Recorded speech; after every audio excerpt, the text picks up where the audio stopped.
Selamat pagi semuanya. Saat saya merekam tutorial ini, waktu sesungguhnya sudah lewat tengah hari.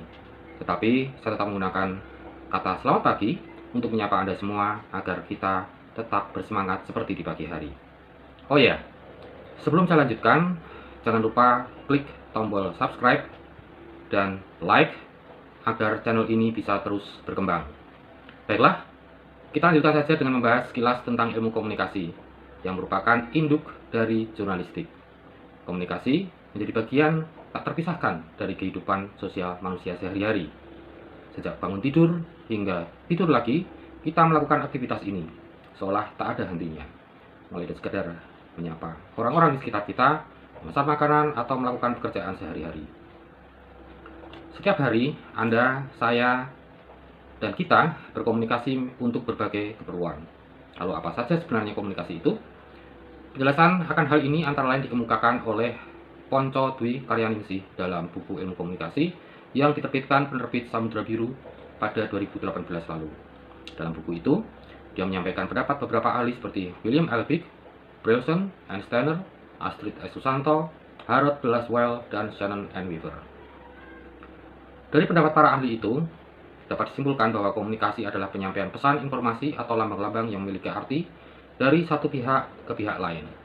Komunikasi juga tidak selalu dilakukan secara verbal, tetapi juga bisa non-verbal. Komunikasi verbal adalah komunikasi dalam bentuk lisan atau tulisan. Adapun komunikasi yang non-verbal adalah komunikasi yang umumnya menggunakan bahasa tubuh, gerakan tangan, raut wajah, gelengan kepala, anggukan, gerakan tangan, dan sebagainya. Agar semua proses komunikasi berhasil, pihak-pihak yang terlibat juga memiliki pemahaman yang sama. Hakikat komunikasi memang menjalin kesamaan pemahaman pihak-pihak yang berkomunikasi. Jadi, jika Anda menyebut kata anjing misalnya, untuk hewan karnivora berkaki 4 yang bisa menggonggong, maka orang yang akan diajak bicara juga harus memaknai hewan itu sebagai anjing, bukan kucing. Kalau sampai penerima pesan tersebut memaknai hewan tersebut sebagai kucing, maka berarti terjadi ketidaksamaan pemahaman, sehingga komunikasi pun menjadi tidak berhasil.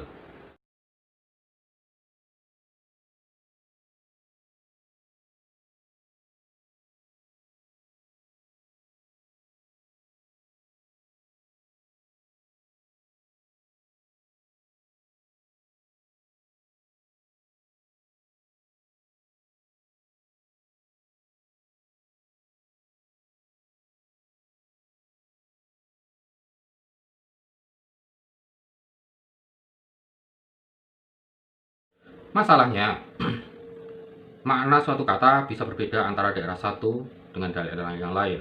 Sebagai contoh, adalah kata ambu.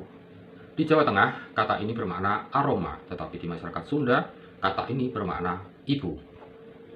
Jadi, misalnya ketika ada orang dari kota Semarang yang mengatakan kepada temannya yang berasal dari Jawa Barat, dia mengatakan, ambumu wangi. Teman yang berada di Jawa Barat mungkin akan menerima atau membayangkan ibunya. Bukan bau yang wangi, tetapi ibunya yang wangi. Demikian pula ketika ada tulisan yang kita eja sebagai ANGEL. Orang Inggris atau orang Amerika akan mengejanya sebagai angel, yang berarti malaikat. Tetapi tulisan yang sama untuk masyarakat Sunda berarti lama. Adapun untuk warga Semarang memaknainya sebagai susah atau sulit. Contoh lain adalah kata atos, yang di Semarang bermakna keras, di Sunda bermakna sudah. Karena itu dalam berkomunikasi, pemilihan kata secara tepat sangat penting agar ada persamaan makna. Lebih lanjut, komunikasi menurut Harold Laswell seharusnya juga merupakan proses untuk menjelaskan pertanyaan-pertanyaan. Dia mengatakan, who says what in which channel, to whom with what effect. Dalam setiap proses komunikasi, menurut Laswell, memang harus ada unsur-unsur siapa yang menyampaikan pesan, mengatakan apa, dengan saluran apa, kepada siapa, dan menghasilkan apa. Dengan kata lain, harus ada orang atau pihak yang menyampaikan pesan, media yang digunakan untuk menyampaikan pesan, penerima, dan hasil dari kegiatan itu. Hasil dari proses komunikasi pun bisa bermacam-macam, bisa hanya sekedar memperoleh informasi baru, perubahan sikap, atau melakukan tindakan tertentu. Dalam proses komunikasi, selalu ada pihak penyampai dan penerima pesan. Penyampai bisa orang biasa, hewan, lembaga, organisasi, negara, atau sekelompok orang. Selain itu juga selalu ada pesan yang disampaikan dan akibat dari proses itu.